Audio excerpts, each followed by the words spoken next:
भगवान श्री हरिहर गौरी शंकर को प्रणाम करते हुए दशम दिन की कथा में हम प्रवेश करें।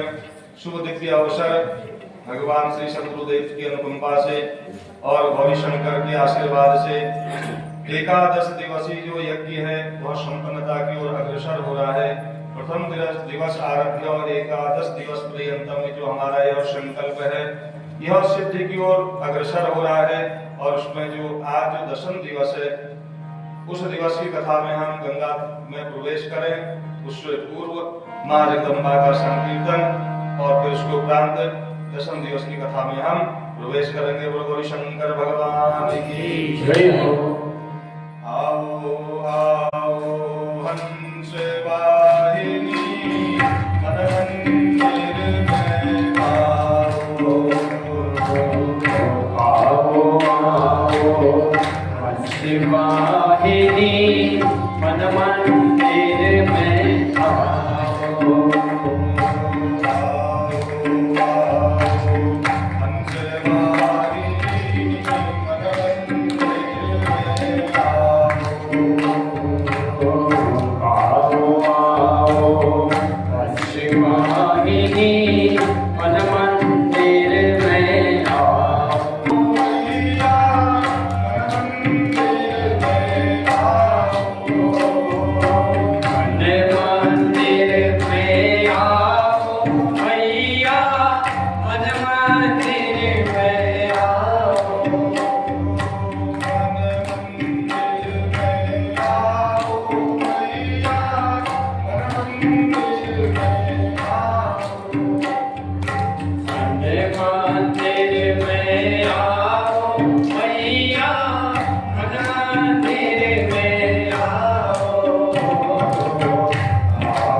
Shiva,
प्रकाशिनी आओ,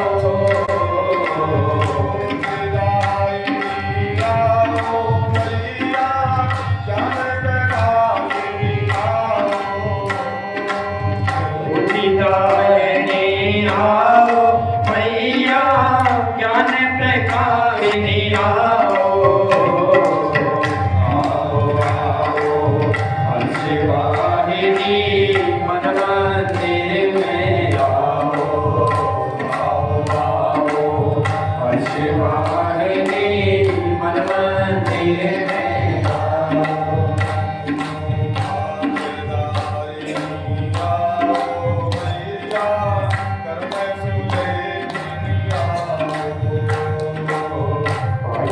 आयेगी आओ मैया कर में सुलेनी आओ,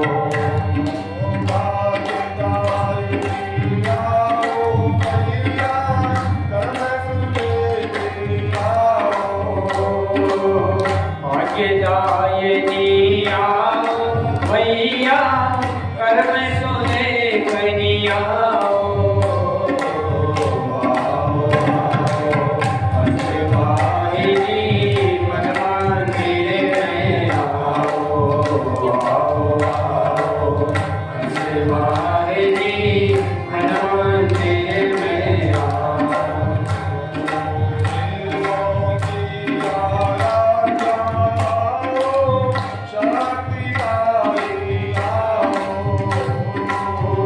देवों की आराध्या आओ सतीदायिनी आओ, देवों की आराध्या आओ सतीदायिनी आओ, देवों की आराध्या आओ सतीदायिनी आओ, शिवाहिनी मन मंदिर में आओ,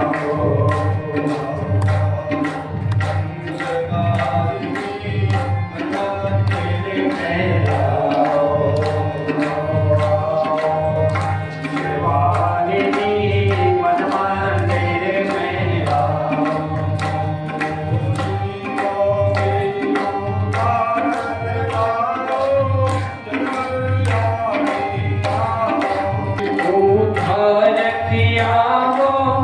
जग कल्याणी आओ,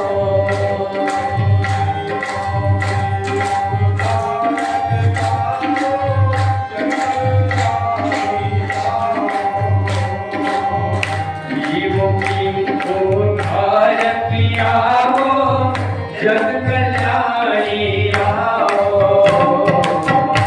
आओ आओ हंसवाहिनी मन मंदिर में आओ, आओ आओ हंसवाहिनी मन मंदिर में आओ, आओ आओ हंसवाहिनी मन मंदिर में आओ, जय तार की अधिकारों में करो निवास है मैया,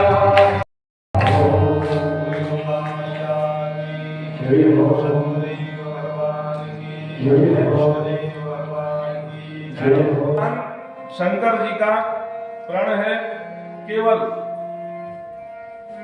जीव की सुरक्षा और देवताओं को कष्ट से उबारना, संकटों से उबारना, यह भगवान शंकर का सिद्ध संकल्प है।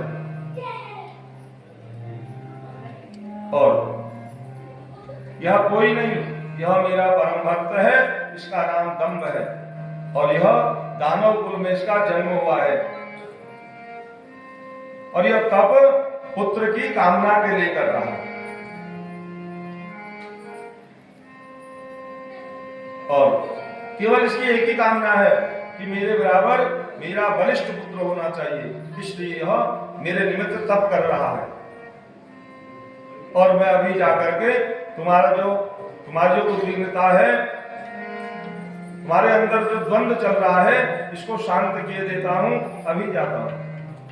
और भगवान श्री हरि ऐसा आश्वासन दे करके दंभ के पास जब पहुंचे, कहा कि हे दंभ, मैं तुम्हारी तपस्या से प्रसन्न हूं, अब तुम वर मांगो। और दंभ भगवान श्री हरि को सम्मुख देख करके थोड़ा आश्चर्यचकित भी हुआ, क्योंकि कभी कभी ऐसे धर्मात्मा पुरुष होते हैं दानव कुल में जो इस तरह का आचरण या इस तरह का व्यवहार करते हैं। तो समझना चाहिए कि जब ऐसा कोई पुत्र प्राप्त हो जाए तो उस कुल का उद्धार हो जाता है। बोलो गौरी शंकर भगवान की जय। देव देव नमस्तेस्तु पुंडरीक विलोचन रमानाथ त्रिलोकेश कृपां कुरु ममोपरि।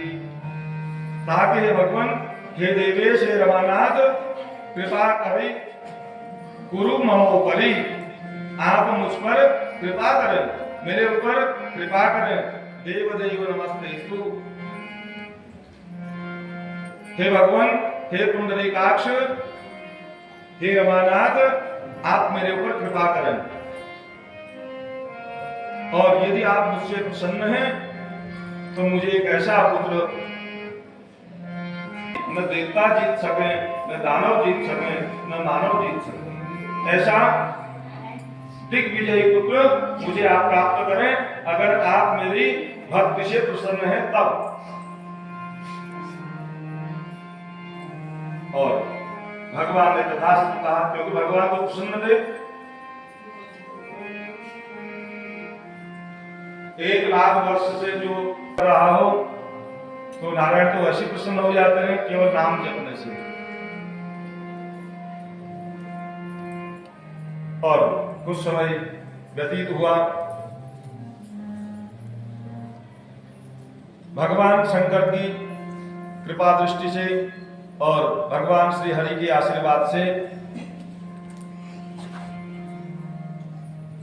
दंभ की जो भार्या थी गर्भ को धारण किया, और जो गर्भ में प्रवेश हुआ वह जीव कौन था? भगवान कृष्ण का पार्षद सुदामा नाम का जो गोप था, जब रासलीला हो रही थी उस समय भगवान मां शक्ति राधा के कोप का भाजन बने थे उस समय। तो ये दंड मिला कि दानव कुल में जन्म होना पड़ा, केवल थोड़ा सा, जबकि भगवान के पार्षद थे, लेकिन शक्ति के थोड़ा सा उनने ऐसा कुछ आचरण किया जिससे कि दानव कुल में जन्म लेना पड़ा। और अब यह समझिए कि हम कितना पाप करते होंगे या पुण्य करते होंगे। ये सब कथा के माध्यम से हमको प्राप्त हो जाता है कि हम किस मार्ग को जा रहे हैं, कौन सा मार्ग चुन रहे हैं और किस मार्ग का जाने का क्या फल होता है। यह सब कथा सिखाती है हम, इसीलिए कथा बनाई वेद व्यास जी, वेद के विभाग किए।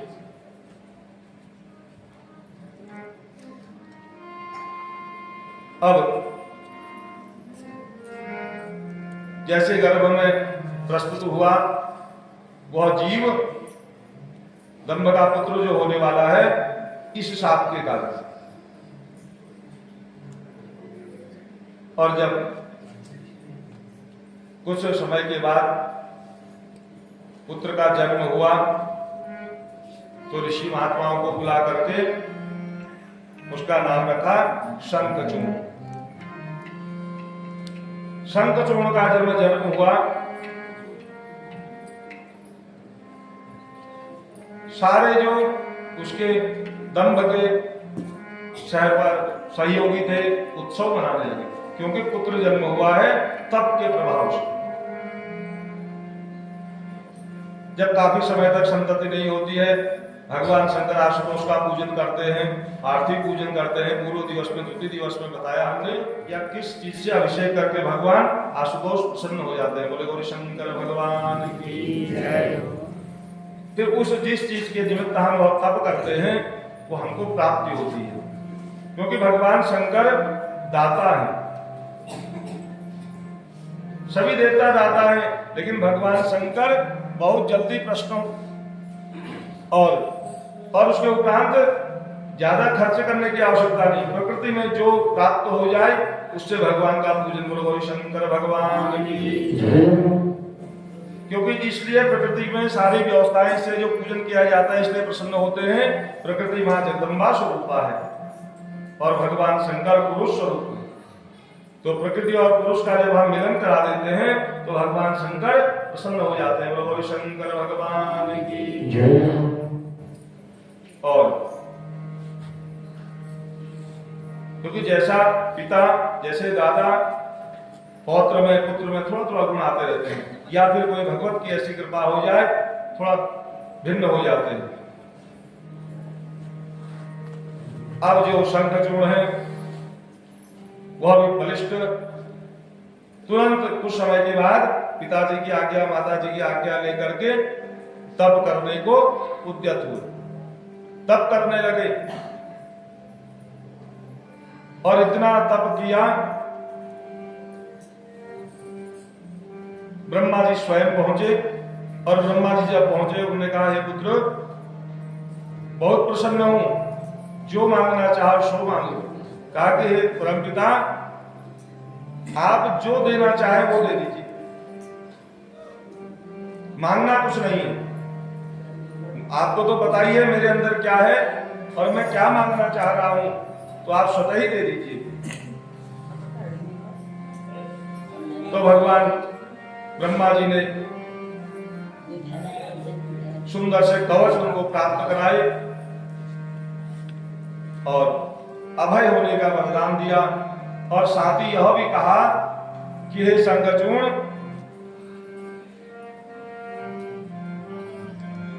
तुम बद्रिकाश्रम में जाकर के तुलसी वहां भगवान का चिंतन कर रही है और तुम वहां जाकर के उससे विवाह कर लो। वह तपस्या में रत है और वहां जाकर के मेरी आज्ञा से तुलसी से तुम गंधर्व विवाह करो। मेरा भोला न माने, मोरे को कैसे मैं बनाऊं रे, मेरा भोला न माने।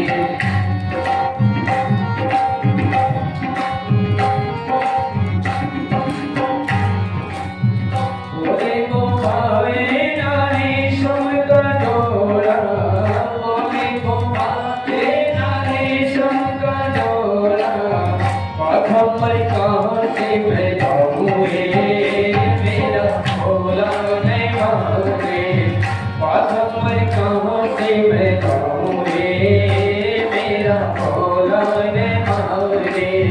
भोला नहीं माने मेरा शंकर नहीं माने, भोला नहीं माने मेरा शंकर नहीं माने। भोले को कैसे मैं भगाऊँ मेरा भोला नहीं माने।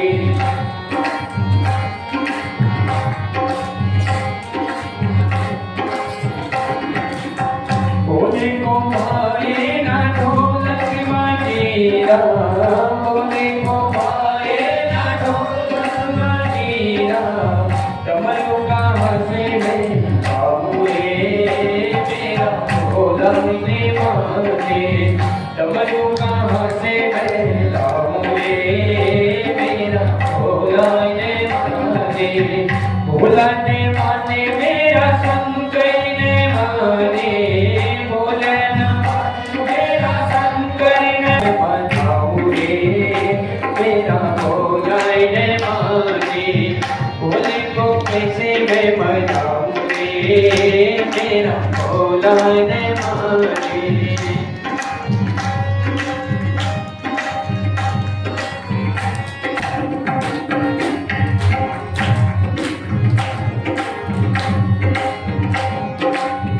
भोले को भाए ना लड्डू पेड़ा, भोले को भाए ना लड्डू पेड़ा, भाभी कहाँ से मैं लाऊं रे मेरा भोला नहीं माने।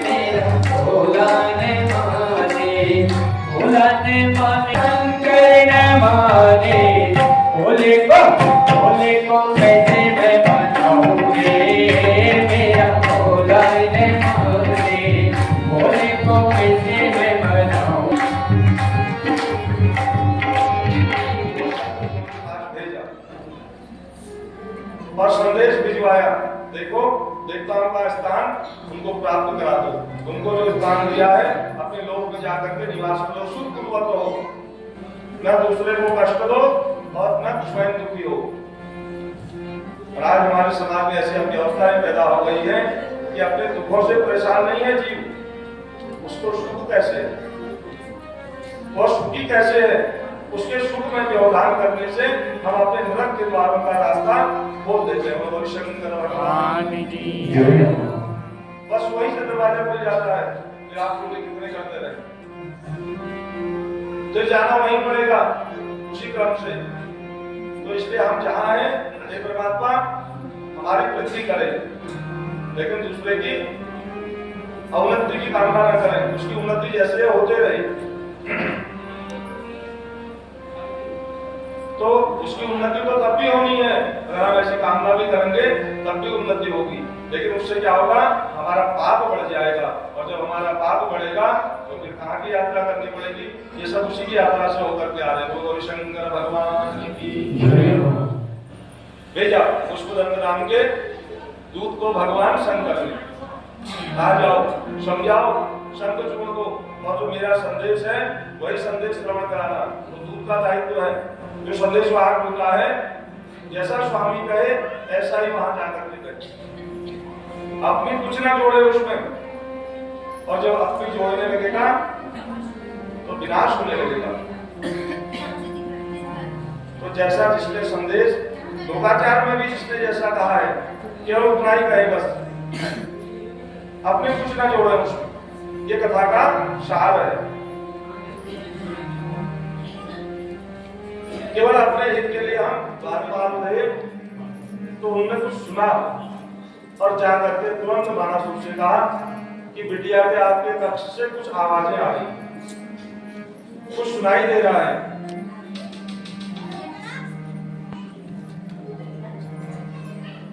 और जब ऐसा कहा तो बाणासुर को थोड़ा सा क्रोध भी आया, गया बिटिया के कक्ष में तो देखा कि वहां प्रद्युम्न अनिरुद्ध, प्रद्युम्न का पुत्र, भगवान कृष्ण का पौत्र। अब बड़ा क्रोध आया बाणासुर को, कुछ कहा अपनी बिटिया को भी और कुछ अनिरुद्ध से भी कहा, तुम कौन हो, किस कुल के हो, और किसी की बिटिया के कक्ष में आकर के ऐसे कैसे तुमने निवास कर लिया, किस प्रकार से तुम्हारा मिलन हुआ। अब मिलन तो केवल अंतःकरण से हुआ था, कामना करे तो चित्रलेखा को कहा कि ऐसा ऐसा है, मेरे स्वप्न में आया था, अब तुम इसको ला दो। चित्रलेखा ने अपनी माया रची और जा करके ले आए अनिरुद्ध को और ला करके प्रस्तुत कर दिया। हाँ यही, हाँ ये देखा था स्वप्न।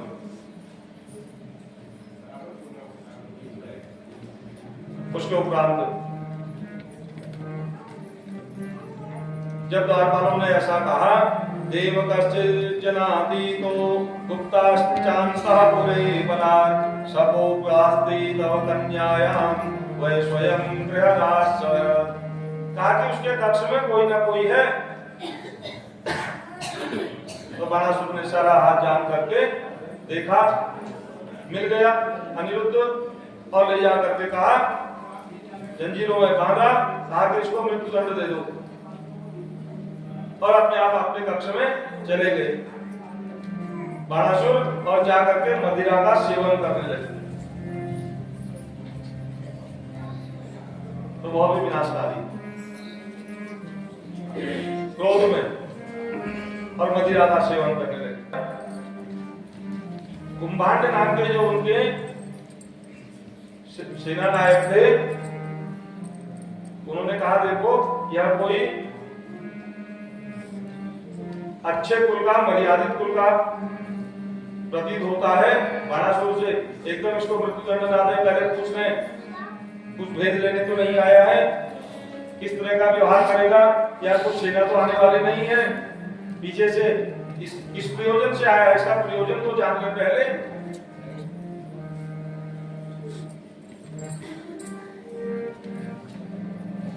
छद्मना नागपासे स्तंभ बंध स महाबल हरिपुत्रो महावीर शिव भक्त सुरासुर।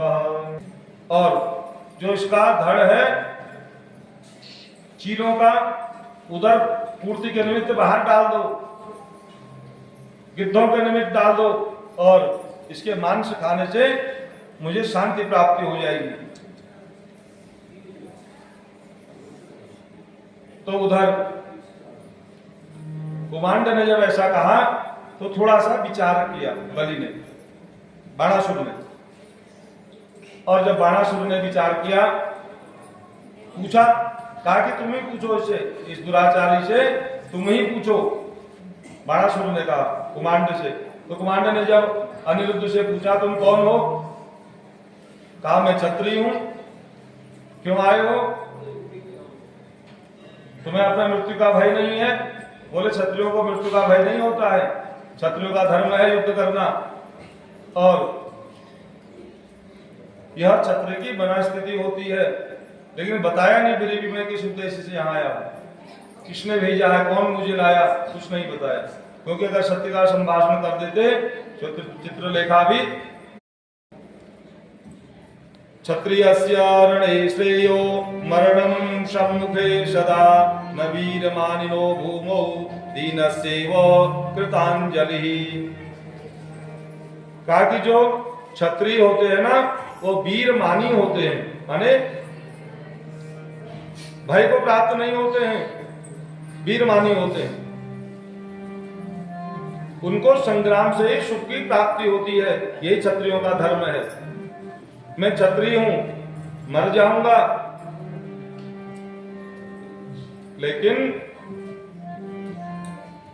बगैर युद्ध के हाथ नहीं मानूंगा। और क्षत्रियों का धर्म नहीं है कि हाथ जोड़ करके भूमि में बैठ करके प्रणाम करके याचना करें, यह हमारा धर्म नहीं है। ऐसा जब कहा, कुमांड जो है सारा वृत्तांत तो लेकर के बाणासुर के पास पहुंचा। कहा कि उस समय भी थोड़ा सा भगवान शंकर ने बाणासुर को आदेशित किया। ऐसी वाणी उनके कानों में पड़ी,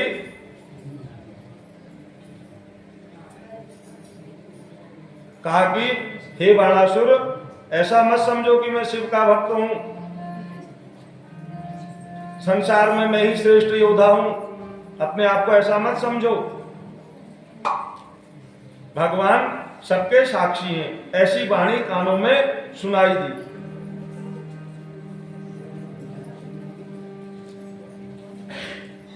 और कहा कि तुम्हारा गर्व समाप्त होने की ओर अग्रसर है, नष्ट होने वाला है तुम्हारा। कहा कि जो गर्व का खंडन करते हैं दीनानाथ भगवान, वो तुम्हारे गर्व को समाप्त कर देंगे, तुम्हारे अभिमान का नाश कर देंगे। ऐसे जो लीला करने में चतुर है भगवान श्री हरि, वो तुम्हारा सारा अभिमान नष्ट कर देंगे। हे बाणासुर, जब ऐसी आकाशवाणी सुनाई दी तो अनिरुद्ध को बाणासुर ने मृत्युदंड फिर नहीं दिया। अब समझ गया कि मेरे बराबर का समकक्ष कोई योद्धा प्राप्त हो गया है।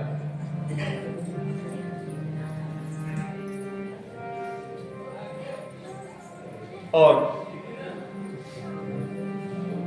फिर जाकर के अपने रजनिवास माने अपने कक्ष में जाकर के पुनः मदिरापान करने लगा। शिव भक्ति महादेवी सृष्टि अंत्यत कारिणी, त्वां विना रक्षको न्याय तस्माद् रक्ष शिवे इमाम।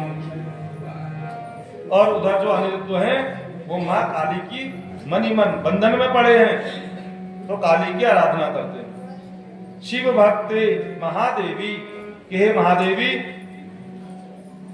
सृष्टि स्थिति कारिणी, हे सृष्टि की स्थिति को जानने वाली, विनाश करने वाली, हे मां जगदम्बे, त्वां बिना रक्षको न्या।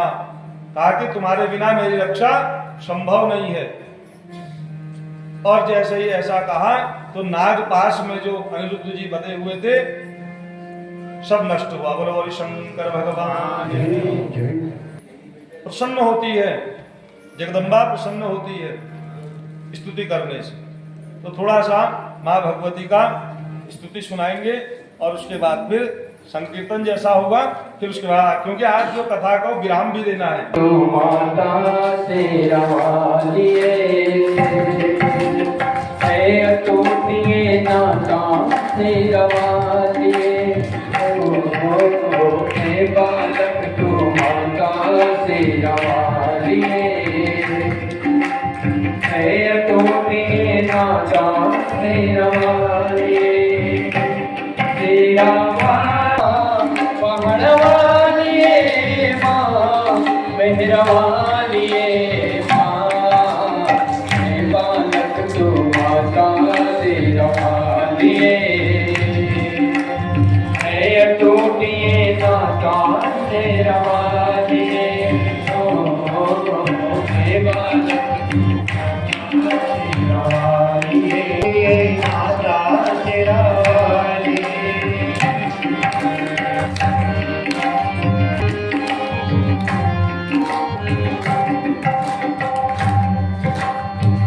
तेरी ममता मिली है मुझको तेरा प्यार मिला है तेरी आंचल की छाया में मन का फूल खिला है तूने बूझी तूने साहस तूने बूझी तूने साहस तूने ज्ञान दिया मस्तक ऊंचा करके जीने कामल दान किया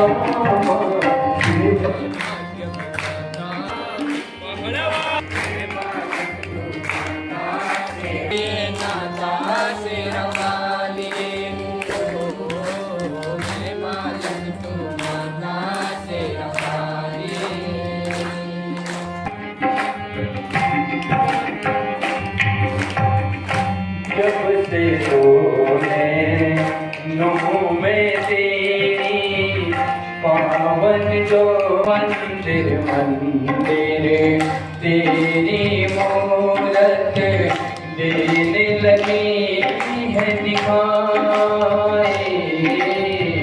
ऊंचे पर्वत पर मैंने भी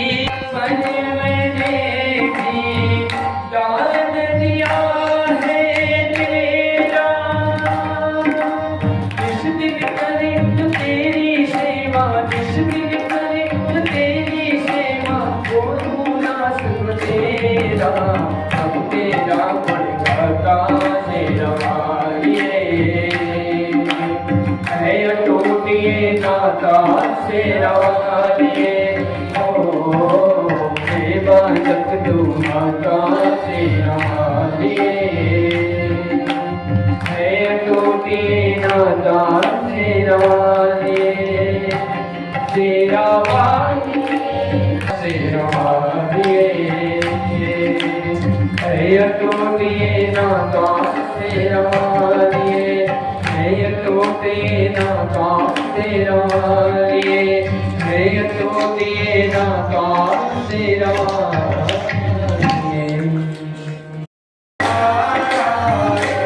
लक्ष्मी नारायण नारायण नारायण नारायण नारायण भजमन नारायण नारायण नारायण नारायण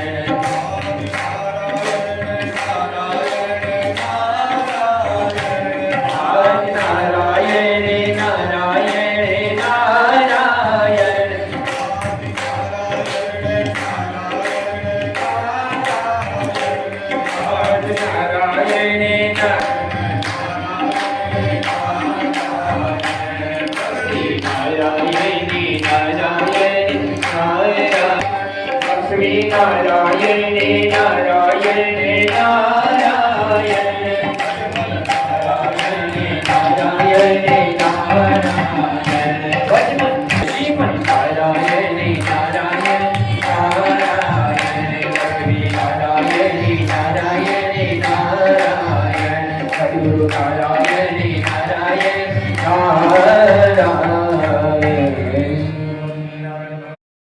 नंदी महाराज।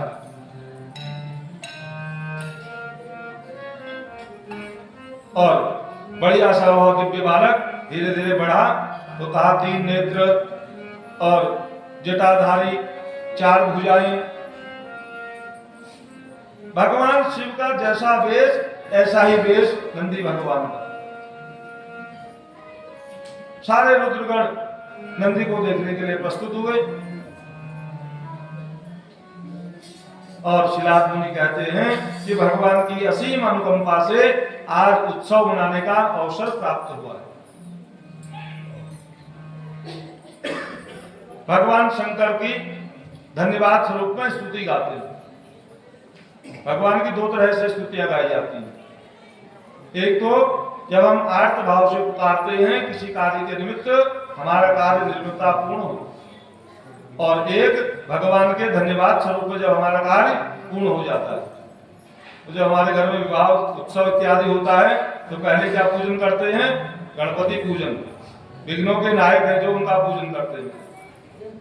और फिर जब विवाह संस्कार या शुभ कार्य संपन्न हो जाते हैं फिर क्या करते हैं? भगवान सत्यनारायण की, यज्ञ नारायण की कथा करते हैं सब लोग। तो वो भगवान का धन्यवाद स्वरूप है, यज्ञ नारायण है। विघ्नों का नाश है हमारे यज्ञ में, हमारे अनुष्ठान में, इसलिए भगवान गणपति का पूजन करते हैं। और जब ऐसे ही जब यज्ञ में हम जब यज्ञ प्रारंभ करते हैं गणपति पूजन करते हैं, और जब माने पारायण का दिवस होता है उस दिन भगवान यज्ञ नारायण की पूजा करके यज्ञ में आहुति देते हैं और फिर पूर्णाहुति करते हैं। बस थोड़ा सा प्रारूप बदल जाता है, लेकिन धन्यवाद करने का भगवान की यही विधि है। बोलो शंकर भगवान की जय हो। श्रीशैले मल्लिकार्जुनम् उज्जैन्यां महाकालम् ओंकारं परमेश्वरम् केदारं हिमवत्पृष्ठे नाकन्यां भीमशङ्करं वाराणस्यां च विश्वेशं त्र्यम्बकं गौतमी तटे वैद्यनाथं चिताभूमौ नागेशं दारुकावने शेतुवन्दे सुरामेशं कुसुमेशं च शिवालये द्वादशैतानि नामानि प्रातः उत्थाय पठेत् सर्वपाप विनिर्मुक्त सर्वसिद्धि फलं लभेत्। कहा कि हे ऋषिवर, इस तरह से जो भगवान के 12 ज्योतिर्लिंग है हम दर्शन नहीं कर पाते हैं। किसी कोई भाग्यवान पुरुष ऐसा होता है जो इन 12 ज्योतिर्लिंगों का दर्शन कर पाता है। लेकिन ने हमको इतनी बढ़िया व्यवस्था दी, कहा कि उन स्थानों का स्मरण कर लें, उन नामों का स्मरण कर लें। का सोमनाथ भगवान का जो दिव्य स्वरूप है वह सौराष्ट्र गुजरात में स्थापित है। मल्लिकार्जुन नाम का जो ज्योतिर्लिंग है वह आंध्र प्रदेश में है, और महाकालेश्वर उज्जैन में मध्य प्रदेश में स्थापित है। ओंकारेश्वर खंडवा में स्थापित है मध्य प्रदेश में। केदारनाथ अभी शंकर भगवान की जय हो। तो हम इस उत्तराखंड के बुधरा धाम पर जहाँ भगवान ज्योतिर्लिंग स्वरूप में स्थापित है वहां निवास करते हैं, और फिर गंगा जहाँ प्रवाहित होती हो ऐसे स्थान में हम लोग निवास करते हैं। और भीमशंकर पुणे में महाराष्ट्र में स्थापित है। जानते हैं वाराणसी में उत्तर प्रदेश में स्थापित, और त्र्यंबकेश्वर नासिक में महाराष्ट्र में स्थापित है। वैद्यनाथ भगवान देवघर झारखंड में स्थापित है, और नागेश्वर भगवान द्वारकापुरम गुजरात में स्थापित है। रामेश्वरम तमिलनाडु में स्थापित है, और घुष्मेश्वर औरंगाबाद महाराष्ट्र में स्थापित है। कहा कि केवल नामों का स्मरण करने से सौराष्ट्र सोमनाथम मल्लिकार्जुनम, बस केवल 3 श्लोकों में 12 ज्योतिर्लिंगों की पूरी यात्रा हो जाती है। 3 श्लोकों में पूरे ज्योतिर्लिंगों की यात्रा पूर्ण करके, जैसे हम कहते हैं ना शिवा काशी काशी काशी शिवा शिवा, पंचवारं प्रपठे नित्यं काशीवासो फलं लभेत्। शिवा काशी जब हम जप करते हैं 5 बार, पंचवारं प्रपठे नित्यम काशीवासो फलं लभेत्। तो जो काशी में निवास करते हैं उनको जो फल प्राप्त हो रहा है वह केवल हमको 5 बार शिवा काशी कहने में प्राप्त हो जाता है। बोलो शंकर भगवान की जय। तो शास्त्र ने कितनी बढ़िया व्यवस्था हमको प्रदान की है, और फिर भी हम कुछ नहीं करते, वही करते हैं जो हमको भाता है, जिससे हमारा हित नहीं होता है।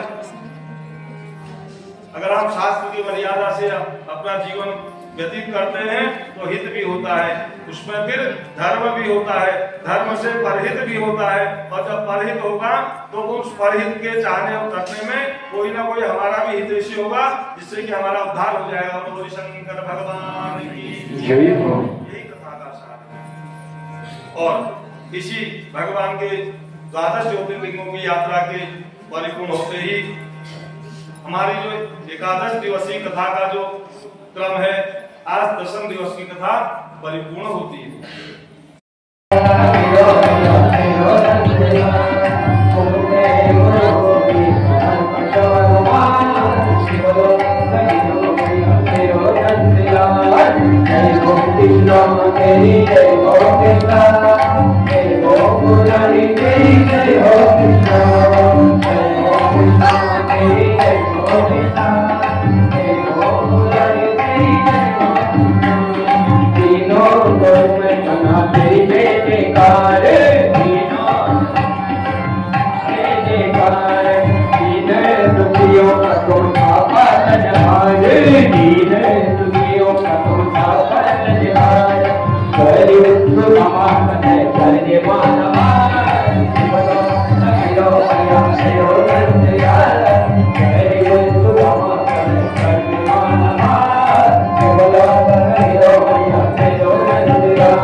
Krishna